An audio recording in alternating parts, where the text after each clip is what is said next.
Hi പ്രിയപ്പെട്ടവരെ, അങ്ങനെ ഞാൻ രാവിലെ ഫിസിയോതെറാപ്പിക്ക് പോകാനായി റെഡിയായി. അതിന് ശേഷം എൻ്റെ വീൽ ചെയറിലോട്ട് കയറി. പിന്നെ ഡ്രൈവർ എത്തിയിട്ടുണ്ടായിരുന്നു, വണ്ടിയിലേക്ക് കയറി.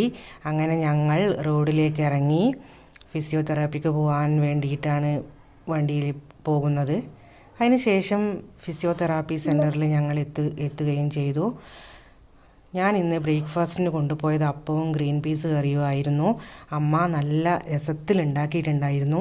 അവിടെ എത്തിയതിന് ശേഷം അത് ഞാൻ കഴിച്ചു. പിന്നീട് 2 മണിയായി ഞങ്ങൾ തിരിച്ചു വരാൻ വേണ്ടി. അപ്പോൾ നല്ല മഴയായിരുന്നു പുറത്ത്. എത്തിയ ഉടനെ തന്നെ അമ്മ നല്ല ചൂടുള്ള ഉച്ചഭക്ഷണം മുന്നിൽ കൊണ്ടുവന്ന് വെച്ചു.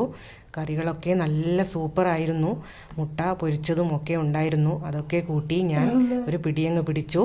അതിന് ശേഷം മെല്ലെ എൻ്റെ ഓരോ വർക്കിലേക്ക് കടന്നു. ബായ്.